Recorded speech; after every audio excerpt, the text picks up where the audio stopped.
Bonjour à tous, ici c'est Cohen et bienvenue dans Top Catch. Pour une fois, nous ne parlerons pas de la New Japan Pro Wrestling, ni de All Elite Wrestling, ni de NXT, mais de catch français pour la toute première fois avec la compagnie Rix Catch. Et en particulier, on va détailler cet épisode 4, qui était formidable. Alors, mon rapport avec le catch français, je l'ai découvert en 2019, le catch français, grâce à Wedge Catch, qui était à côté de chez moi. Et j'ai mis le pied dedans, on y est allé avec un pote en disant de toute façon au pire si c'est nul on va se marrer, et c'était vachement bien. C'était le show de Bréant pour être précis. On s'est éclaté, et depuis je suis West Catch globalement, je crois que j'ai fait tout leur show, j'ai pas dû en louper. Et Rix a toujours été un rendez-vous loupé, parce que j'avais toujours quelque chose sur les dates des précédents épisodes.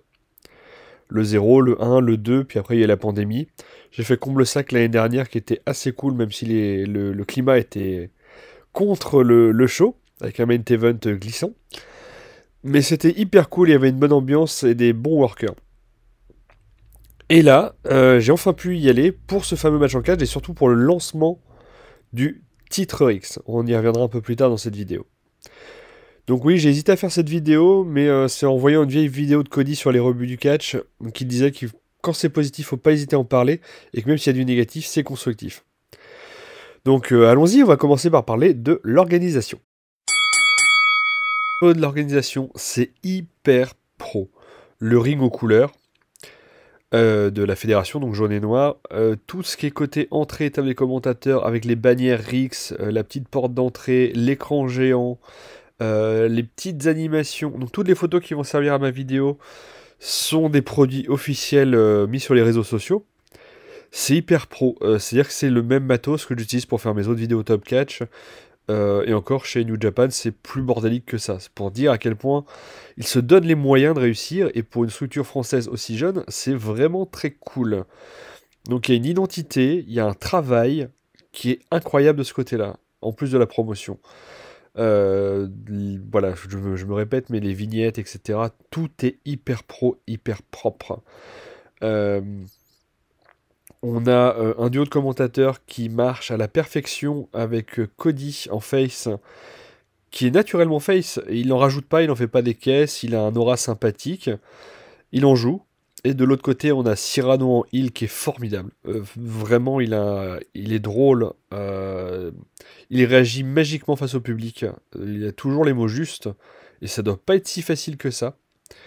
Un Laroche, le dirigeant de la Rix, si j'ai bien retenu son nom, j'espère pas l'écorcher, pardon. Il a une autorité naturelle qui est cool. Et à côté de ça, j'ai noté un tout petit souci, mais alors ça, je pense que c'est parce que je suis breton que j'ai des problèmes avec la nourriture et l'alcool, enfin les boissons en général.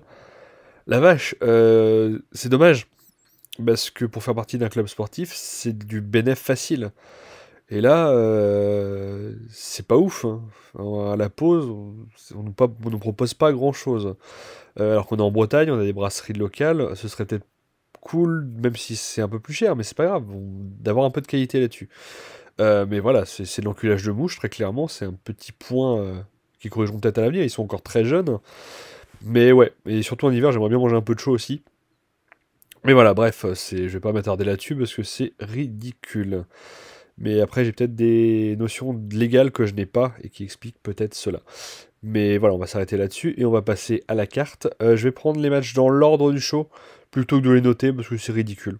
Voilà, quand je fais les top 4, c'est sur un mois avec plusieurs shows. Là, il n'y a qu'un show, on va prendre dans l'ordre. Allez, c'est parti. Alors, je laisse la bannière du show puisque je n'ai pas trouvé d'image pour illustrer ce match qui n'était pas prévu, je crois. Et moi, j'ai pas fait de photo des entrées. C'est le seul match où j'en ai pas fait. Donc, on va se contenter de ça.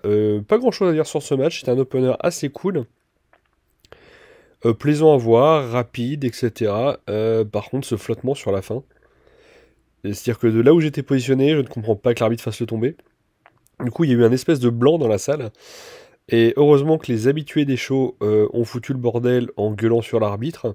Comme quoi c'était un scandale. Ça a permis de redynamiser tout de suite le public et de passer rapidement à autre chose.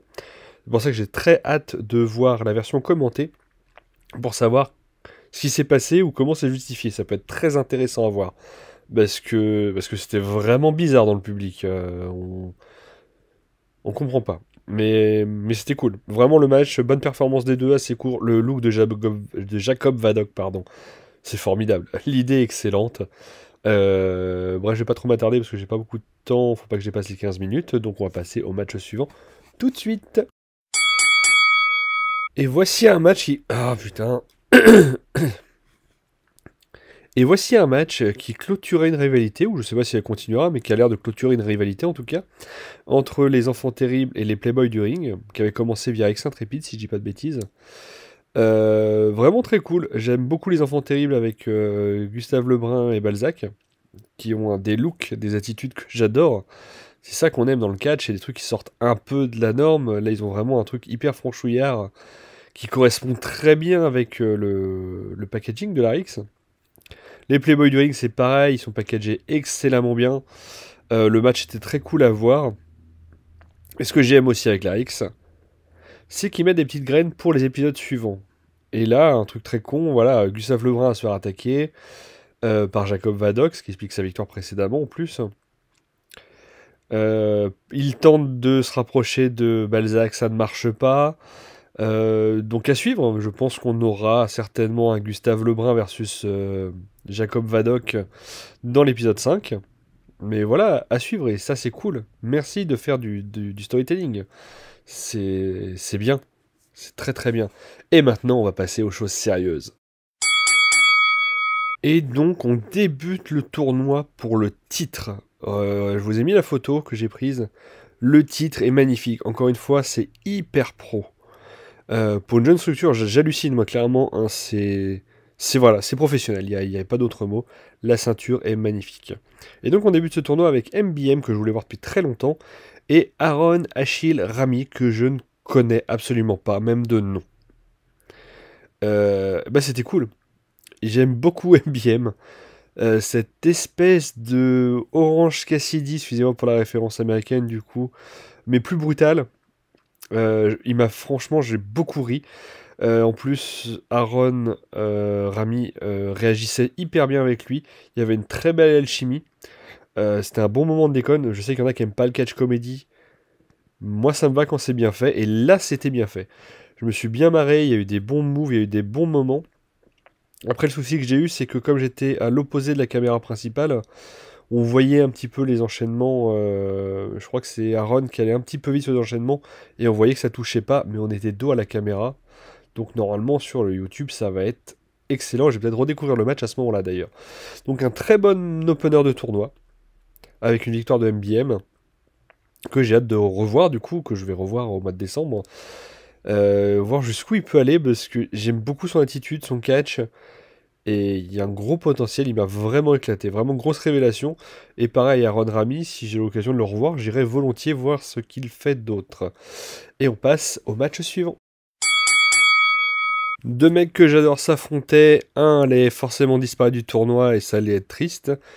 Mais donc Jack Spine versus Antoine Bernard, ça a été à la hauteur de mes attentes. Peut-être un poil court, mais c'était vraiment très cool. Alors je ne savais pas qu'Antoine Bernard avait fait un heel turn, du coup j'étais un peu perdu au début du match. Pas habitué à avoir Spine en face et Antoine Bernard je l'ai déjà connu heel, mais... Enfin bref, je me suis un peu mélangé les pinceaux au début, donc j'étais un peu perdu. Mais bon, ils sont très forts, donc on se repère bien. Vraiment un bon match, pareil, de bons moves, il y a pas eu grand chose à dire, c'était globalement très propre. Beaucoup aimé le coup du garde du corps masqué. Ça a apporté quelque chose de... Bah voilà, il allait se passer quelque chose, même s'il nous bouchait un peu la vue par moment, mais bon, ça c'est le jeu. Et ce qui s'est passé était plutôt pas mal. Il s'est interposé pour pas que Spain foute un coup de sa pancarte, attention ça glisse. Il l'a pas porté au garde du corps, ça c'était un peu décevant. Mais la fin était bien trouvée. J'espère que ça va servir à l'histoire de Spain du coup. Parce que c'est quelqu'un que j'aime bien voir combattre, donc j'espère que ça va aller un peu plus loin que ce match-là. Et donc Antoine Bernard va aller affronter MBM et ça va être génial. Vivement décembre.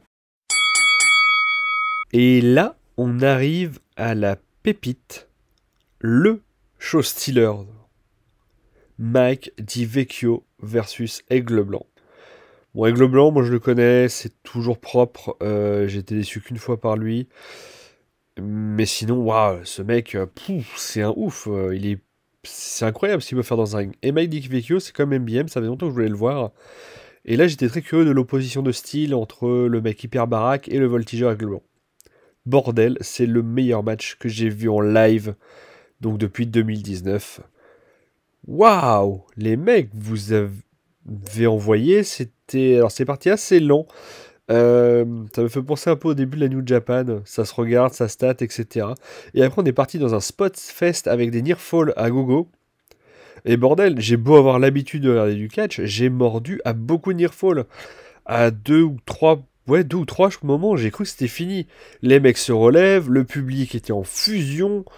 Déjà à ce moment-là, on voulait qu'une chose, c'était se lever. Vraiment. C'était vraiment dingue. Ils nous ont fait un spectacle d'une qualité immense.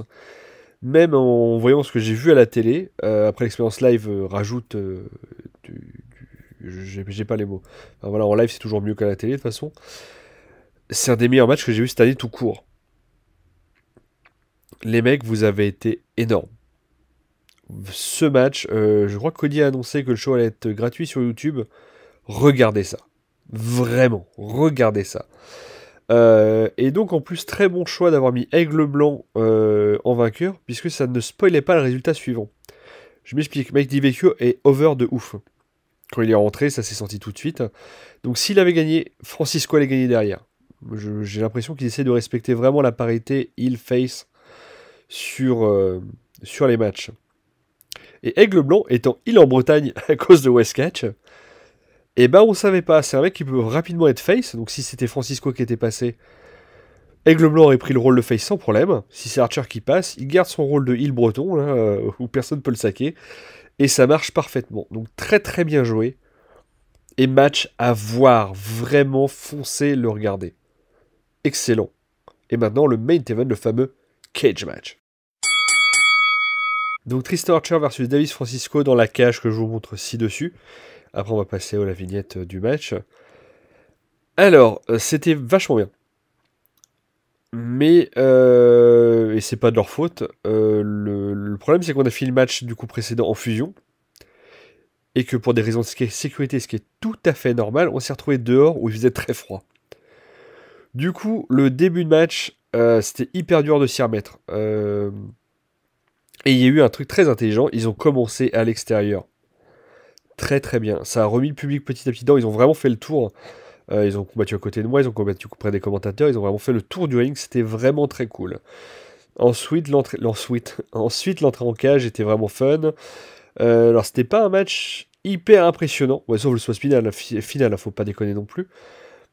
Mais il a coché toutes les cases d'un match en cage. Je pense que c'est ce qu'on lui demandait, c'est une première en France quand même. La cage était excellente. Tout en ayant du storytelling. C'est-à-dire que merci d'avoir mis une belle vignette, d'ailleurs, la vignette était très cool, qui faisait des rappels un peu partout. Et les rappels, on les a eu sur le ring. Je pense au latage de couilles, qui a été repris. Il y a eu plein de petits trucs, et encore, n'ayant pas vu le match précédent et ce qui s'était passé, j'ai dû louper des trucs. Mais il y a une façon de créer le match qui a été vraiment excellente. Donc c'était plus posé, c'était plus raconté, mais c'était un très bon main event. Alors je pense que ça clôture la rivalité. Sinon on aurait eu un Kalishnikov qui aurait essayé de venir ouvrir la cage, qui aurait pu être très drôle, même s'il ne réussissait pas, hein, je voulais pas qu'il intervienne, mais... Là, il n'y a aucun élément qui donne l'impression que ça va continuer. Attention, on verra la demi-finale face à Aigle Blanc s'il y a des interventions, etc. D'ailleurs, c'était ça qui a manqué un petit peu, c'est le manque de face-off entre les demi-finalistes. Bah, pour autant Aigle Blanc, Tristan Archer, je comprends, autant MBM, il aurait pu venir chambrer un petit peu Antoine Bernard, quoi. Bah, c'est du pinaillage, et voilà, bah, je vais conclure la vidéo là-dessus. Merci Larix, j'ai passé un moment excellent. C'était génial. Je suis rentré chez moi, j'ai pris mes billets pour l'épisode 5. Donc j'ai voulu faire cette vidéo, j'espère que ça vous plaît, au public et à vous. J'ai kiffé. Et vivement décembre. Je mets tous les liens des réseaux sociaux dans le générique de fin. Et on se retrouve très bientôt pour la vidéo d'octobre de Top Catch, qui va être à la bourre, hein, le Jaiwan Climax. Je suis totalement à la ramasse. Merci pour ce hors-série et à très bientôt.